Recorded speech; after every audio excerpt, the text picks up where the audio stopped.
Bismillahirrahmanirrahim. Alhamdulillahirabbil alamin. Allahumma shalli wa sallim ala sayidina Muhammadin miftahi babi rahmatillah adada ma fi ilmillah salatan wa salaman daimaini bidawami mulkillah wa ala alihi wa sahbihi. Assalamualaikum warahmatullahi wabarakatuh. Teman-teman dimanapun Anda berada, alhamdulillah kita bisa bertemu kembali sehat walafiat. Kita sudah membahas banyak hal dari surat Yusuf sampai ayat yang ke-24 kita bahas insyaallah. Nah, sekarang kita akan masuk ayat 25. Tetapi sebelum kita bahas ayat 25, kita ulangi sedikit dan kita tambahkan beberapa hal yang kemarin belum saya sampaikan. Kita mundur sedikit ya, biar kisah ini nyambung. Yaitu saat saudara-saudara Nabi Yusuf alaihissalam mendatangi ayahnya yaitu Nabi Yakub alaihissalam untuk membuat berita dusta ya, membuat pengakuan palsu bahwasannya mereka tidak membuang Nabi Yusuf alaihissalam, tetapi Nabi Yusuf dimakan oleh serigala. Ya, Nabi Yusuf dimakan oleh serigala.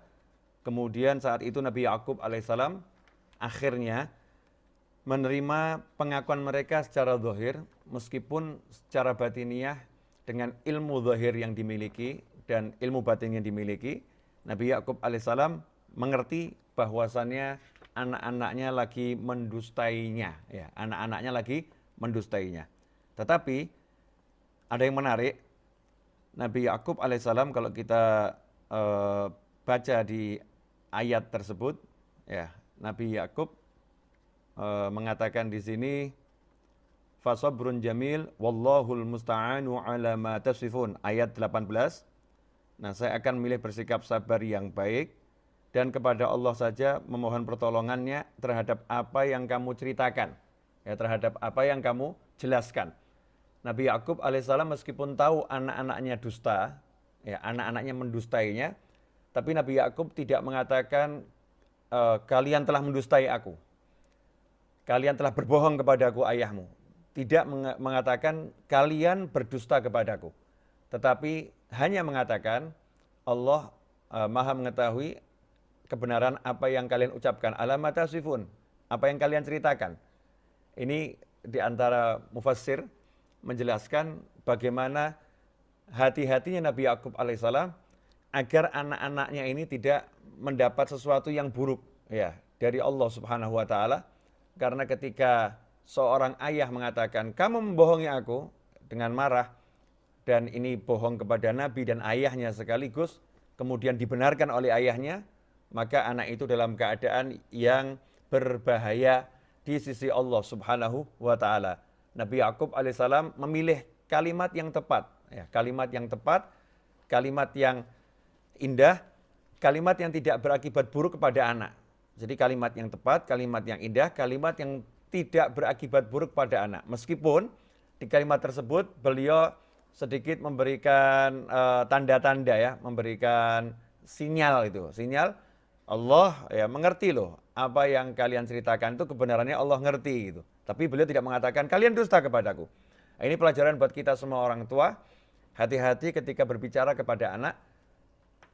Karena al-bala muwakkalun bil mantik. Bencana itu kebanyakan timbul karena ucapan-ucapan. Ya, karena ucapan manusia itu sendiri.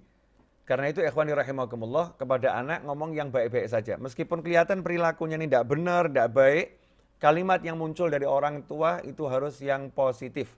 Ya, kalimatnya positif sehingga tidak menimbulkan amarahnya Allah Subhanahu wa taala. Itu tambahan pelajaran dari yang kemarin belum kita bahas. Kemudian berapa lama Nabi Yusuf alaihissalam setelah itu di dalam sumur, maka ahli tafsir mengatakan Nabi Yusuf di dalam sumur kurang lebih selama 3 hari. Menurut pendapat yang sahih, selama 3 hari di dalam sumur. Kemudian sudah jadi nabi belum? Para ulama mengatakan Nabi Yusuf alaihissalam sudah jadi nabi, walaupun itu tempat mahulul khilaf, beda pendapat ulama.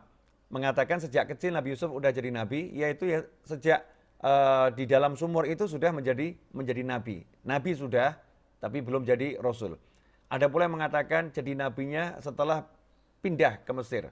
dari sumur, dipindah ke Mesir, ya, dijual sebagai budak, masuk istana, disitulah proses jadi nabi. Ada pula yang mengatakan sejak mendapatkan mimpi. Walhasil, intinya Nabi Yusuf alaihissalam itu kenabiannya sudah sejak awal, dan beliau mendapatkan kemuliaan itu karena memang orang-orang yang pilihan. Arti mukhlasin, diantaranya hamba Allah yang mukhlas diikhlaskan adalah hamba Allah pilihan yang mendapatkan karunia itu karena Allah yang memilih, Allah yang memberi, ya, Allah yang memberi, Allah yang melindungi, Allah yang menjaga. Dan mukhlas ini didapat karena memang orangnya berjuang untuk mendapatkannya. Orangnya minal muhsinin, orangnya berjuang terus baik, maka dia diberi oleh Allah Ta'ala perlindungan, dijadikan amal-amalnya ikhlas, dia dipilih dari sekian banyak hamba-hamba Allah Subhanahu wa Ta'ala. Nah, sampai akhirnya walamma balagha asyuddahu, ayat yang ke-22, ini kita masih bicara yang kemarin. Ayat 22, ketika Nabi Yusuf alaihissalam sampai usia dewasa yang matang, berapa usianya itu?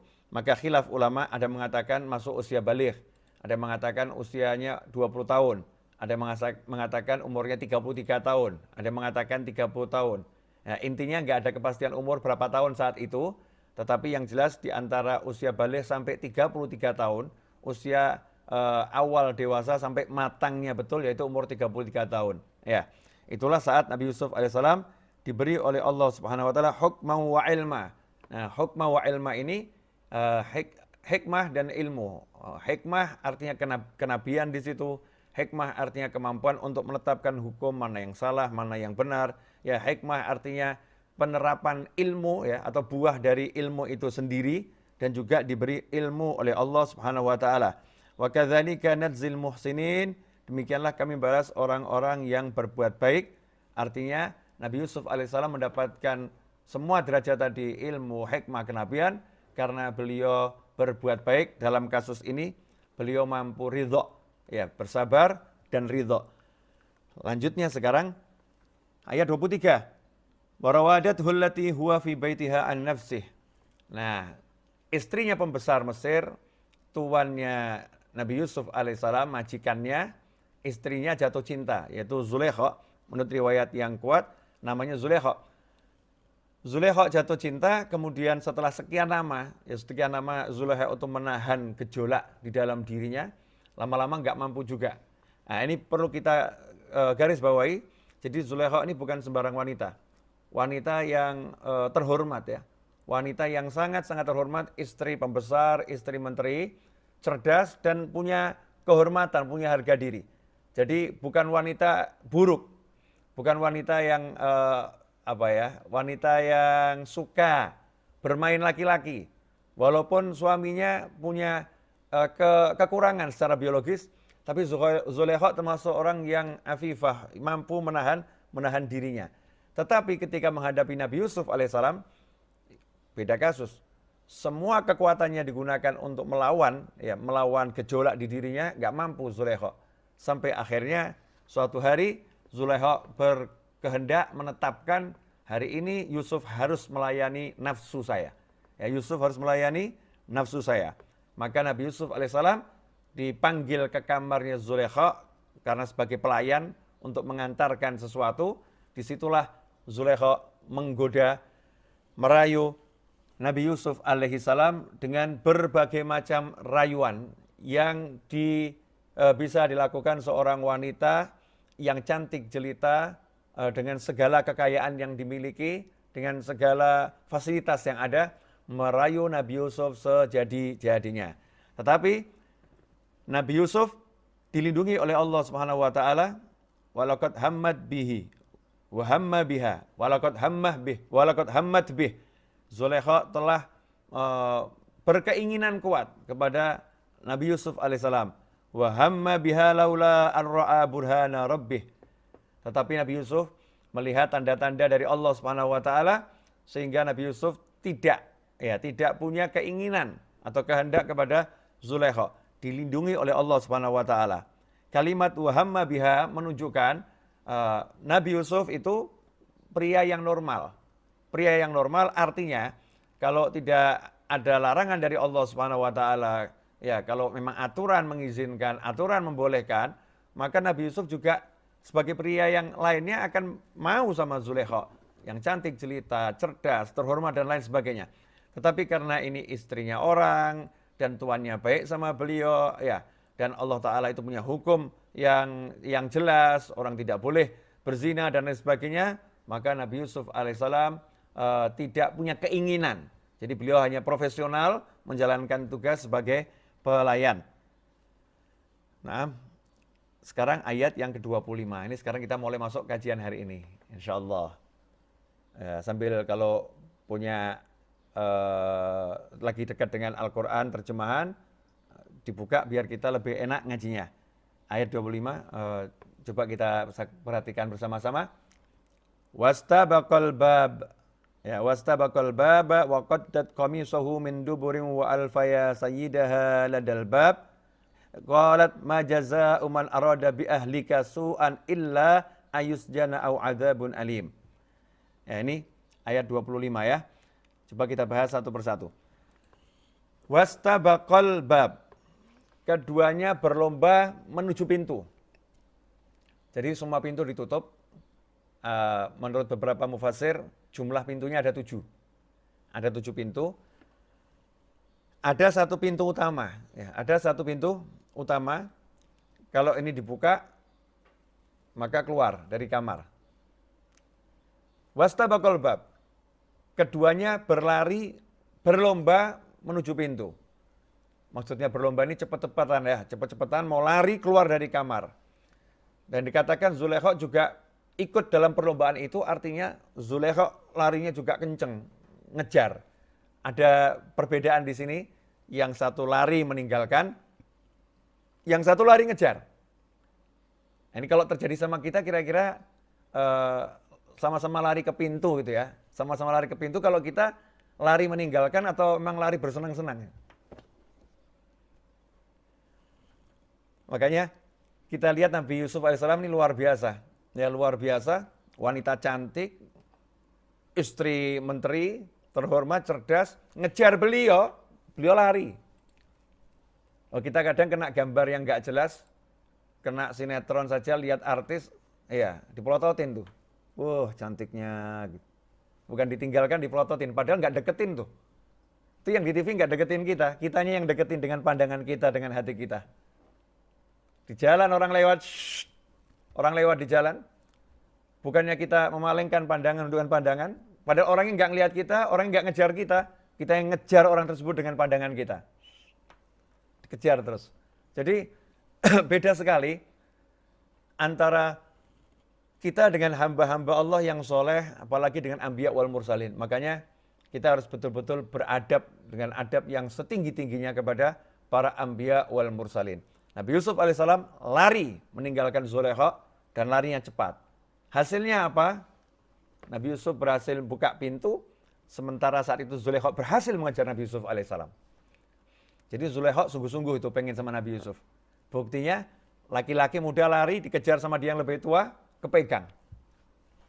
Cek, kepegang, tarik keras. Sini.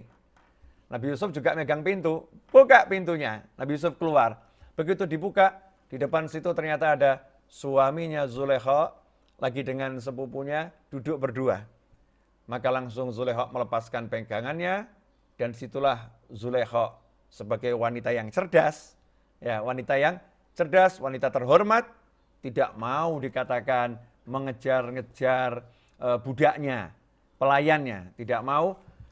Dan tidak mau namanya jatuh di hadapan suaminya, dan juga khawatir karena suaminya adalah seorang menteri yang kalau marah ya bisa membunuhnya ya atau bisa memenjarakannya, bisa melukainya, kekuasaan ada di tangannya.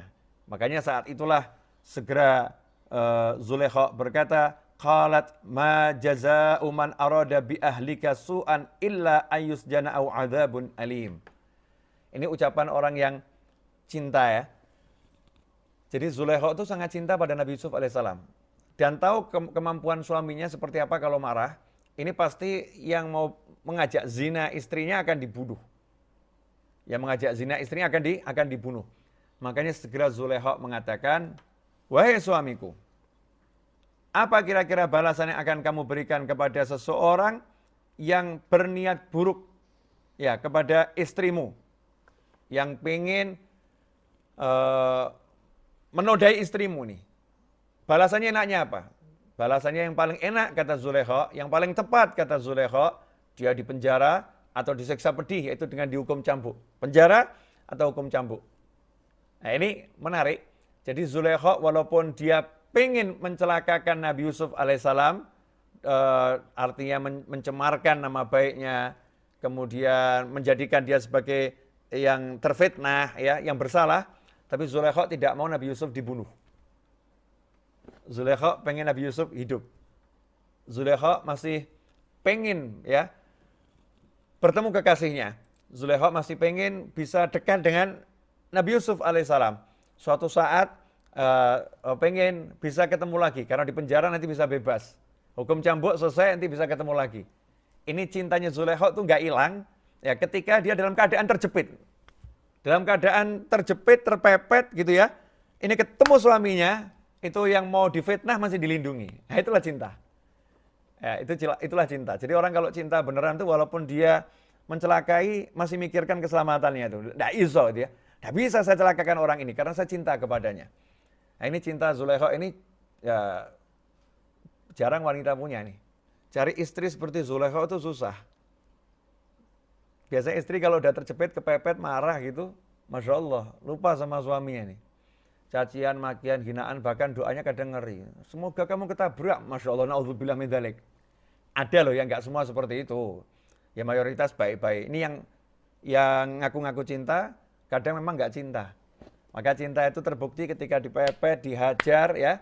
Tapi tetap dia memikirkan kekasihnya. Inilah cinta. Zulaikha saat itu terjepit, kepepet, dan mengatur siasat segera. Ini Yusuf harus dipersalahkan nih, jangan saya dipersalahkan. Kalau saya salah, maka imbasnya besar nih. Nama suami saya akan rusak. Ya. Posisinya juga akan terancam. Posisinya akan terancam. Banyak kerugian ini. Tapi kalau Yusuf, budak dia. Dia pelayan. Ini udah mulai bicara politik ini. Zulaikha berbicara politik, mulai timbang-timbang A sampai Z dalam hitungan detik. Ya, dalam hitungan detik. Ini bukti kecerdasan, kehandalan dan keterampilan Zulaikha sebagai istri seorang menteri ya, yang cerdas. Lanjutkan, tetapi masih di ayat yang sama, illa ayusjana u'adzabun alim. Zulaikha mengajukan hukuman yang terberat di penjara. Ya, kalau tidak di penjara ya siksa yang pedih, dihukum cambuk. Nah, sekarang pertanyaannya, bagaimana sikap suami ketika melihat istrinya bersama seorang pria di depan matanya ada tanda-tanda perbuatan yang tidak senonoh. Jelas tampak depan mata ini udah ada tanda-tandanya nih. Tanda-tanda perbuatan yang tidak senonoh ini. Dari penampilan istrinya itu tahu nih suami. Tapi istrinya mengelak. Apa yang akan dilakukan sang suami? Apakah percaya kepada istrinya? Apakah lebih percaya pada pembantunya, pelayannya, atau marah-marah, emosi, dan sebagainya? Kita lihat di ayat yang berikutnya, ayat 26. Yaitu di ayat 26, dikatakan oleh Allah Ta'ala, Qala hiya rawadatni an nafsi wa syahida syahidun min ahliha in kana qamisuhu qudda min qubulin wa sadaqat wa huwa minal kadhibin. Ayat 27, wa in kana qamisuhu qudda min duburin fakadzabat wa huwa minas shadiqin. Ayat 28, falamma ra'a qamisahu qudda min duburin qala innahu min kaidikun inna kaidakunna 'adzim. Nah, ini kita bahas ayat 26, 27, 28. Nabi Yusuf difitnah. Ya, Nabi Yusuf difitnah. Seseorang yang difitnah maka dia berhak membela diri. Dia berhak membela diri. Kalau bahasa kita klarifikasi. Ya, klarifikasi. Setelah klarifikasi hasilnya kok tetap tidak dipercaya, sudah pasrah. Tapi klarifikasi ini dilakukan untuk meluruskan berita yang tidak benar. Ya, tanpa menambah-nambahi fakta. Jangan lebih, akhirnya juga jadi pemfitnah juga. Jadi harus sesuai fakta. Maka kalimat yang disampaikan Nabi Yusuf alaihissalam singkat. Hiya rawadatni an nafsi. dia yang menggoda saya. Selesai. Tidak pakai cerita, dia menggoda saya disuruh ngambilin minuman, kemudian pintunya ditutup semua, terus begini, cerita A sampai Z, nggak dilakukan sama Nabi Yusuf alaihissalam.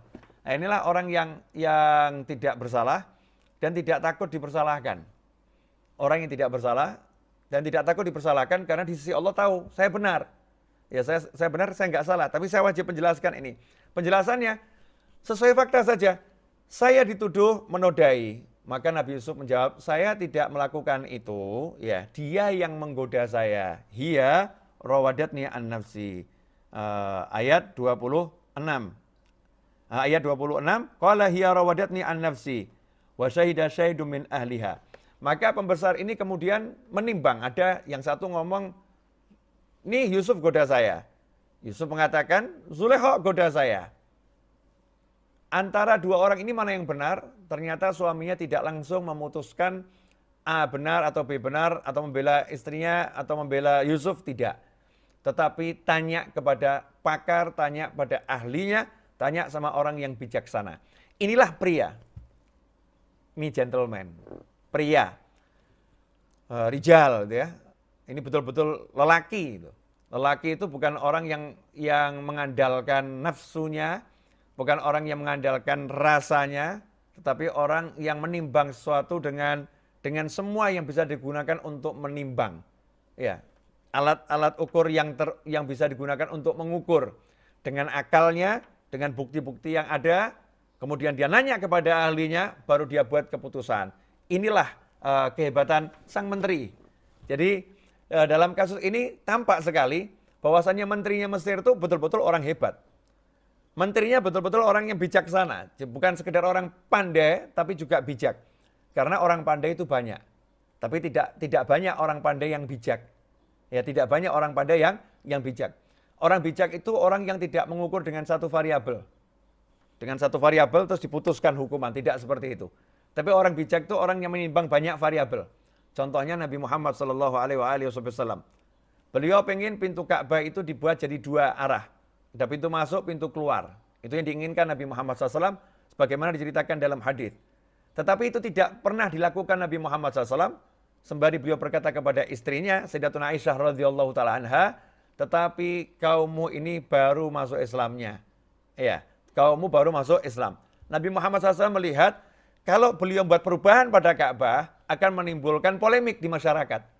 Walaupun beliau Rasul, walaupun beliau Nabi, walaupun umatnya mencintai beliau. Nanti ini timbulkan polemik besar ini. Sementara nambah pintu Ka'bah satu nggak urgent. Bukan suatu yang harus saat ini, masih bisa nanti. Maka Nabi Muhammad SAW menunda keinginannya tersebut. Inilah manusia yang bijak sallallahu alaihi wasallam. Menimbang banyak variabel, ya, sebagai alat untuk mengambil keputusan yang benar. Karena itu ikhwani rahimakumullah, di zaman yang seperti ini, jadilah kita manusia yang bijak. Jangan hanya menimbang satu variabel, kemudian kita menghukumi dan menghakimi, tetapi kita timbang banyak hal, biar kita bisa menjadi manusia yang bijak dalam setiap langkah kita. Nah, saat itulah suami Zulekha nanya sama keluarganya sang istri.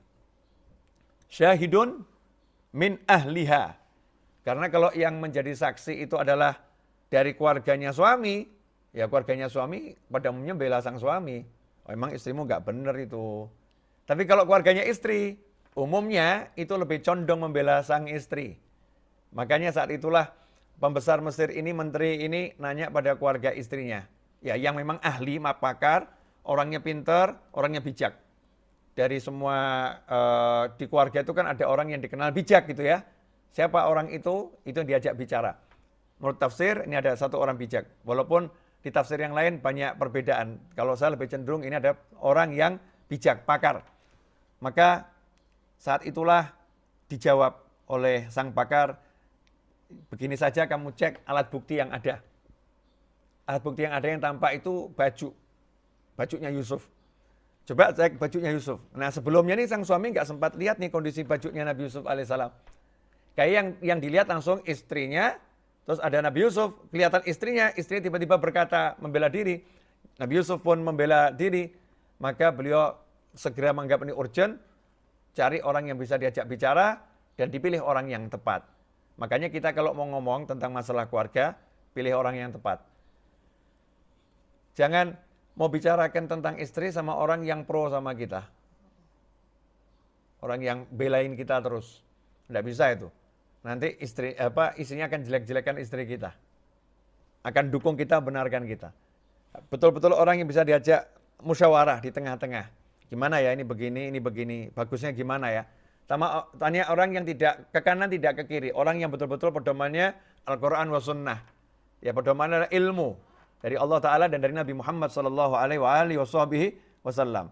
Maka dijawab, kalau pakaiannya Yusuf alaihissalam, dia itu robek, ya, robeknya di bagian depan, maka istrimu benar bahwasanya Yusuf itu tidak bersalah. Bahwasanya Yusuf itu bersalah, Yusuf berdusta. Ini kalau kita baca ya. Dan jika baju gamisnya koyak di bagian depan, maka perempuan itu benar dan dia Yusuf termasuk orang-orang yang dusta. Dan jika baju gamisnya koyak di bagian belakang, maka perempuan itulah yang dusta dan dia Yusuf termasuk orang yang benar.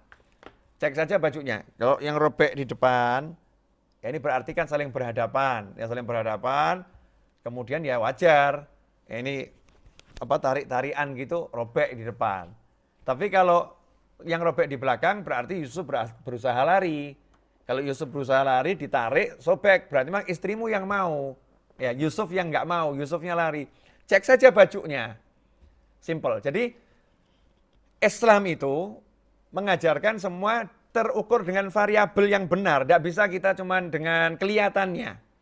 Mungkin, ya, kecuali kalau ada tanda-tanda fisik. Ya, ada tanda-tanda fisik yang jelas.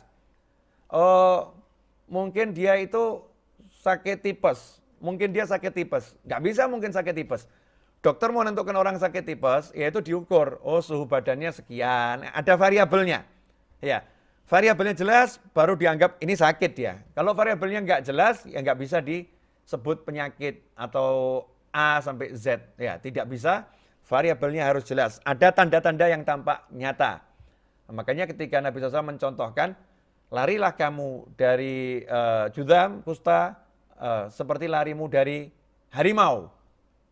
Variabelnya jelas. Judam itu ada tanda-tanda fisiknya, sakitnya ada tanda-tandanya. Maka suruh lari dari orang yang punya penyakit, seperti larinya, kamu lihat harimau, lari kamu. Harimau kelihatan berbahayanya, kamu lari.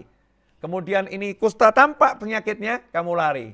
Apple to apple kata orang, kalau membuat perbandingan. Yang sama, yang serupa, yang semisal.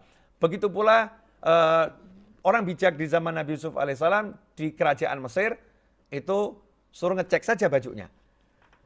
Robeknya di mana? Akhirnya ikhwani rahimakumullah terbukti kalau robeknya di belakang. Begitu melihat robeknya itu di belakang, maka berkatalah sang suami, innahu min kaidikunna inna kaidakunna azim. Nah, sang suami langsung ngomong sama istrinya, ini ya, peristiwa ini, kejadian ini sebetulnya adalah tipu daya kalian. Ya, tipu daya kalian, bukan tipu dayamu. Bukan min kaiduki, tipu dayamu perempuan enggak, tapi kaidakunna, kalian perempuan dengan bentuk jamak ya. Tipu daya kalian kaum wanita. Artinya walaupun marah ini masih tidak mempersalahkan istrinya dengan hujatan. Memang kamu perempuan jelek, jahat gitu ya. Perempuan enggak benar gitu. Tapi lebih ke umum. Kalian perempuan itu tipu dayanya seperti itu. Dan inna kaidakunna azim. Dan sesungguhnya tipu daya kalian agung. Ini sang suami mengatakan tipu daya kalian perempuan itu agung. Dibahas oleh para ulama.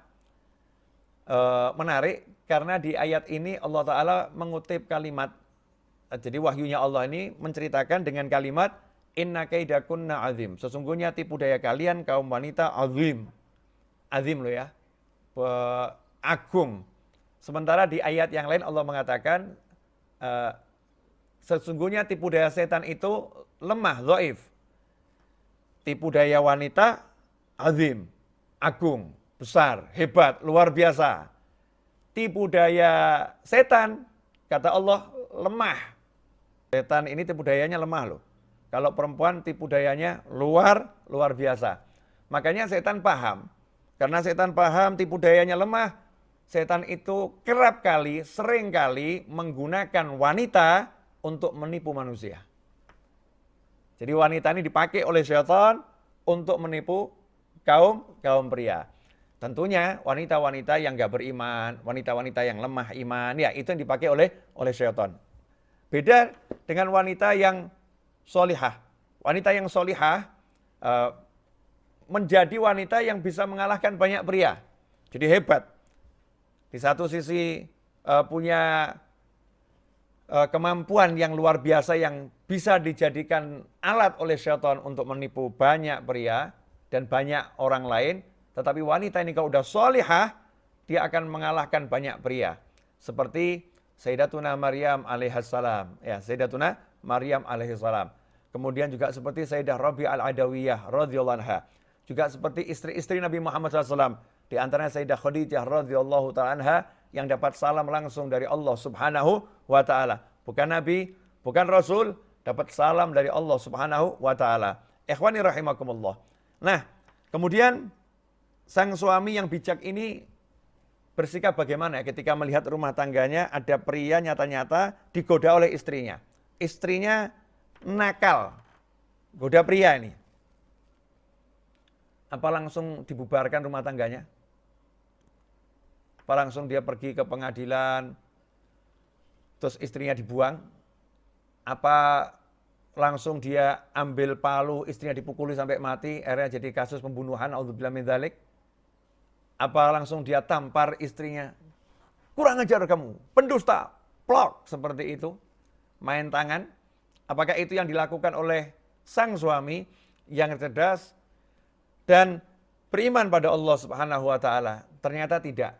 Sang suami sangat bijak menyelesaikan masalah proporsional. Ini masalahnya istri saya lalai, istri saya lupa, ya, dan ini baru terjadi sekali di hadapan saya nggak pernah tahu seperti ini, maka saya akan nasihatin dia. Masalahnya apa? Akan menodai Yusuf, goda Yusuf.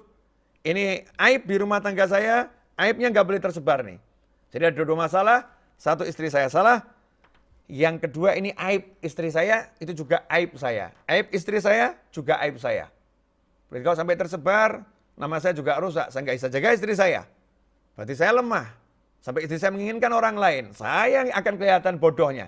Saya akan kelihatan nggak cakepnya, saya akan kelihatan lemahnya. Sementara istri saya juga akan kelihatan nih, istri yang terhormat, seorang wanita yang terhormat, kenapa bisa tergoda oleh seorang pelayan, seorang budak? Nanti tercemar nama baik istri saya. Tidak boleh terjadi. Maka suaminya berkata, Yusufu a'rid an hadza.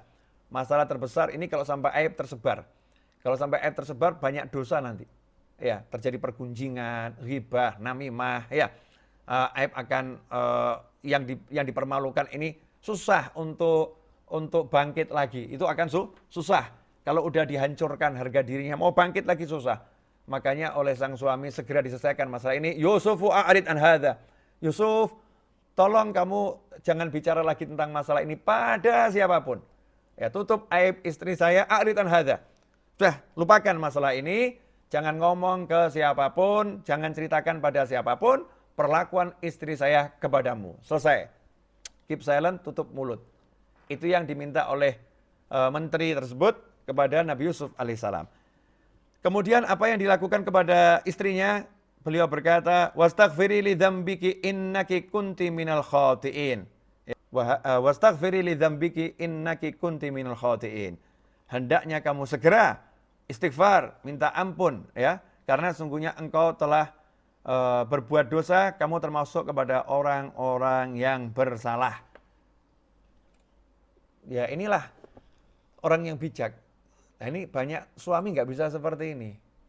Jadi ketika lihat istrinya salah sama Allah Ta'ala itu, dia tidak membuat istrinya kembali kepada Allah, tapi dia justru marah, memuaskan hawa nafsunya, emosinya, egonya, memaki, menghajar, mencela, mencaci, dan lain sebagainya. Tetapi bukan karena Allah, tetapi karena nafsunya sendiri. karena egonya, karena hawanya, bukan karena Allah. Sehingga dia tidak pernah ngajak istrinya, istighfar kamu, tobat kamu, ayo segera minta ampun sama Allah. Kamu sholat, nangis kamu ini kamu salah. Saya khawatir kamu dapat marah dari Allah. Saya khawatir kamu akan dapat murka dari Allah. Saya khawatir kamu masuk neraka. Cepat istriku bertobat sama Allah. Bukan itu yang dilakukan. Tapi yang dilakukan nih, kadang kita pria lupa. Posisinya sama sebetulnya, sama-sama lupa. Yang ini lupa dengan berbuat gak benar, ya kita lupa juga dengan melupakan Allah dalam kasus yang seperti itu, mengandalkan ego. Kurang ajar kamu ya. Kamu gak menghargain saya ya. Kamu udah gak cinta lagi sama saya ya. Kamu, saya. Lantas di mana Allah Subhanahu wa taala? Allahnya ditaruh di mana? Kita nggak pernah menyelesaikan masalah kalau seperti itu. Justru itu masalah. Makanya nggak selesai-selesai. Nggak pernah menyelesaikan masalah, justru itu masalah lagi. Kamu lupa sama Allah, nggak paham. Diuji seperti itu mestinya kamu berdua ingat sama Allah Ta'ala. Tapi kamu nggak ingat sama Allah, justru kamu mengumbar ego, nafsu, dan lain sebagainya. Marahnya harus di jalan Allah. Ya marahnya harus di jalan Allah dengan cara mengajak bertobat. Ya dengan cara mengajak bertobat. Ikhwani rahimakumullah. Ini sikap yang luar biasa ya. Nggak gampang loh. Nah, inilah pria. Pria itu yang bisa menahan egonya, menahan marahnya, dan hanya marah terukur sesuai syariat. Ya, terukur sesuai syariat dan berbicara benar sesuai fakta. Ya, tidak melebih-lebihkan. Begitu indah surat Yusuf ini menceritakan problematika rumah tangga yang terjadi. Dan mungkin sekarang ada pula yang mengalami yang semisal, semoga semuanya dilindungi oleh Allah Subhanahu wa taala, dan kalau ada yang mengalami segera diberi oleh Allah taala perbaikan dan kebaikan sehingga rumah tangganya menjadi sakinah, mawaddah warahmah. Amin.